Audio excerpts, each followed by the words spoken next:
सबसे पहले आज हम लोग बात करते हैं कारक ग्रह के बारे में कि कारक ग्रह आपका कैसे हम लोग कुंडली से जान पाएंगे। हम लोग एग्जाम्पल कुंडली भी करेंगे। एग्जाम्पल कुंडली में देखेंगे कि उसमें हम लोग कारक ग्रह, बाधक ग्रह और मारक ग्रह कैसे निकालते हैं।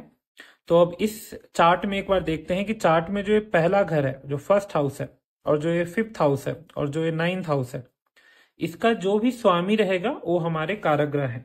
आपका जो कारक ग्रह जो होता है, कॉजिटिव जो प्लैनेट सब जो होता है वो है फर्स्ट हाउस, फिफ्थ हाउस और जो नाइन्थ हाउस है। इसका लॉर्ड, इसका जो स्वामी होगा वो आपके कारक ग्रह है। और एक ये भी चीज है कि यही तीन जो घर होते हैं और इनका जो स्वामी होता है, उनके हम लोग जेम्स स्टोन भी लगाते हैं। जैसे जो भी अगर कोई आदमी आपसे पूछता है या आपको अगर कोई भी जेम्स स्टोन अपने लाइफ में लगाना है, जो भी इन तीन घर के जो ये भाव के जो स्वामी होते हैं उन्हीं का हम लोग जेम्स स्टोन भी लगाते हैं। और कारक ग्रह अगर आपका लाइफ में स्ट्रांग होगा तो इसके कारण से आपका पर्सनैलिटी अच्छा होगा, इसके कारण से आपका नॉलेज, बिजनेस, आपका जो इनकम का सोर्स होगा वो सब चीज अच्छा होगा आपका। और इसके कारण से आपका भाग्य अच्छा होगा, धर्म अच्छा होगा, आपका जो पुण्य होगा, आध्यात्मिक जो चीजें होंगे वो सारी चीज इससे आपकी अच्छी होगी। आपका एग्जाम्पल कुंडली देखते हैं। तो इस कुंडली में अगर हम लोग देखें यहाँ पे, तो इसका जो लग्न का जो स्वामी है वो 6 नंबर है। आपके लिए मैंने यहाँ पे लिख दिया है कि कौन से राशि का स्वामी क्या होगा। जैसे अब 1 नंबर से लेके 12 नंबर तक हम लोग राशि मान लेते हैं कि 1 मतलब एरीज होगा और 12 मतलब पाइसेस होगा। ऐसे 1 2 3 4 करके देखते जाएंगे। तो वहां पे 1 और 8 का मार्स होगा, 2 और 7 का वेनस होगा। तो इस तरीके से हम लोग इसका स्वामी देख लेंगे।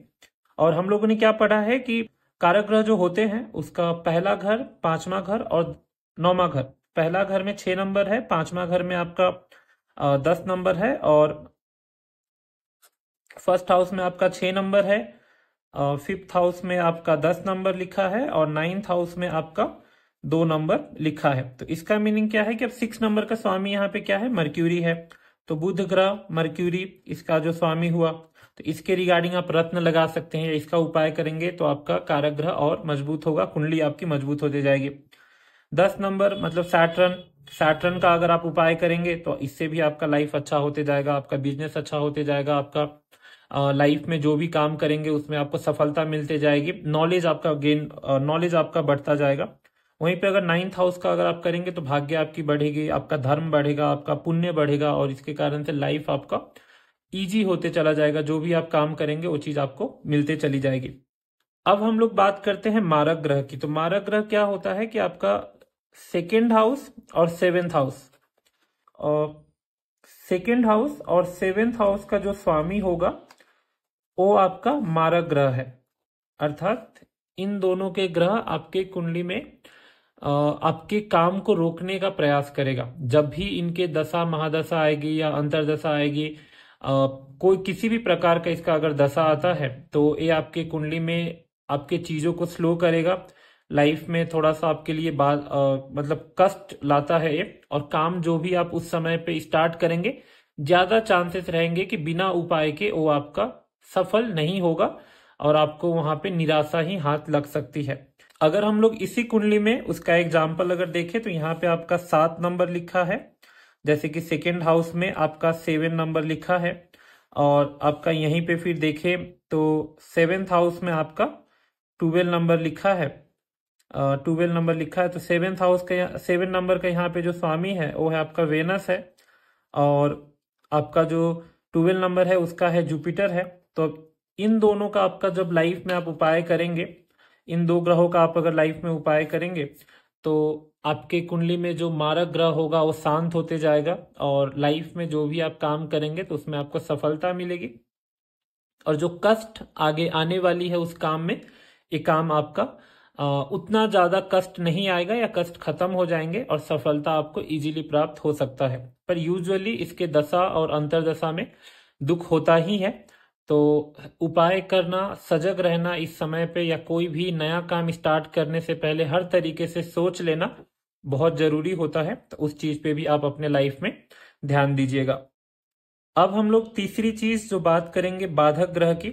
बाधक ग्रह की बात करने से पहले हमें 3 चीज जानना जरूरी है कि चर राशि क्या होता है, स्थिर राशि क्या होती है, और द्विस्वभाव राशि क्या होता है। तो आपको पहले चर राशि जानना है कि चर राशि जैसे बहुत निकालने में बहुत सिंपल है, जैसे कि आप 1 2 3 4 5 6 7 8 9 10 11 12 ऐसे आप लिख सकते हैं। और ये राशि है 1 4 7 10 ये चर राशि होते हैं। स्थिर राशि आपका हुआ 2 5 8 11 और द्विस्वभाव राशि हुआ 3 6 9 12।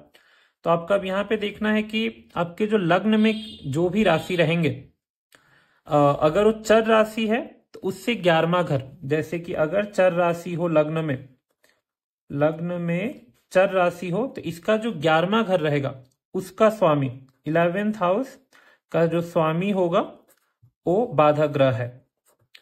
जिनके कुंडली में भी स्थिर राशि होंगे 2 5 8 11, जिनके भी लग्न में स्थिर राशि होगा 2 5 8 11, तो उनके घर में 9th हाउस, जैसे स्थिर राशि के लिए 9th हाउस का स्वामी बाधक ग्रह रहेगा। ठीक है। वहीं पे फिर अगर हम लोग द्विस्वभाव का बात करें कि अगर आपका लग्न में 3 6 9 12 लिखा है द्विस्वभाव, तो इसका यहाँ पे 7th हाउस के जो स्वामी रहेंगे वो आपके लिए बाधक ग्रह रहेंगे। अगर हम लोग इस कुंडली में एग्जाम्पल में देखें तो यहाँ पे जैसे आपका लग्न का जो स्वामी है, लग्न आपका जैसे कि 6 लिखा है तो 6 नंबर होता है, कन्या राशि होती है। और कन्या राशि आपका द्विस्वभाव राशि है, जो हम लोगों ने इससे पहले में देखा था कि 1 4 7 और 10 आपका ए हो गया, चर राशि हो गया। फिर उसके बाद 2 5 8 और 11 जो है वो आपके स्थिर राशि हैं। और वहीं पे 3 6 9 12 आपके द्विस्वभाव राशि हैं। तो 6 नंबर आपका द्विस्वभाव राशि में आता है। जो कन्या राशि है उसके लिए बाधक ग्रह आपका 7वां घर का स्वामी होता है। तो यहाँ पे 12 लिखा है, तो यहाँ पे जुपिटर आपका बाधक ग्रह है इसमें।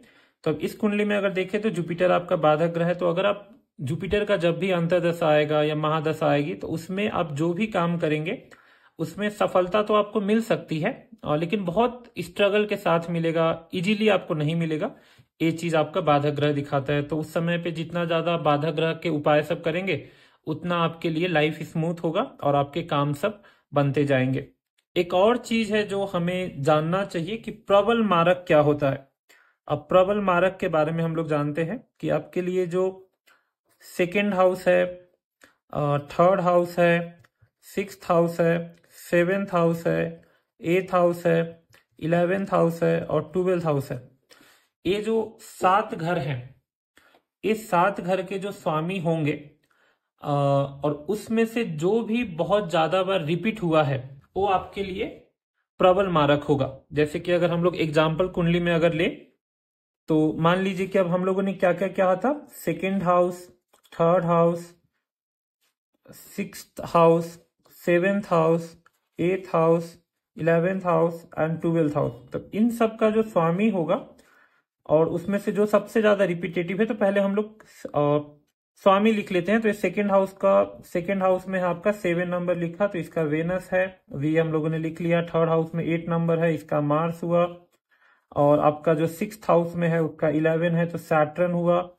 फिर आपका 7th हाउस में 12 नंबर लिखा है तो जुपिटर हुआ। फिर आपका 8th हाउस में 1 नंबर लिखा है तो मार्स हुआ। फिर आपका 11th हाउस में 4 नंबर लिखा है तो उसका मून हुआ। और 12th हाउस में 5 नंबर लिखा है तो उसका सन हुआ। तो इसमें जैसे कि अब इसमें देखिए कि तो आप इसमें अगर आप देखेंगे तो मार्स 2 बार रिपीट हुआ है, तो मार्स आपका प्रबल मारक है। जब भी बाधक ग्रह के या मारक ग्रह के अंतर्दशा में या महादशा जब इसकी चलेगी और उनका अंतर्दशा आएगा तो आपके लाइफ में डेफिनेटली कोई ना कोई प्रॉब्लम होगा, हेल्थ प्रॉब्लम होगा या कुछ ना कुछ आपके साथ बुरा होगा। ये चीज आपका दिखाता है। तो आप ऐसे प्रिडिक्ट कर सकते हैं अपने लाइफ में बाद में होने वाली चीजें, और उसके लिए पहले से ही आप सतर्क रह सकते हैं। तो इस तरीके से आप अपने कुंडली में कारक ग्रह, मारक ग्रह और बाधक ग्रह और प्रबल मारक ग्रह, ये चारों चीज को जान सकते हैं। और उसका सही समय पे सही तरीके से उपाय अगर आप कर लेंगे तो फिर लाइफ में आपके लिए कोई भी दिक्कत नहीं रहेगी।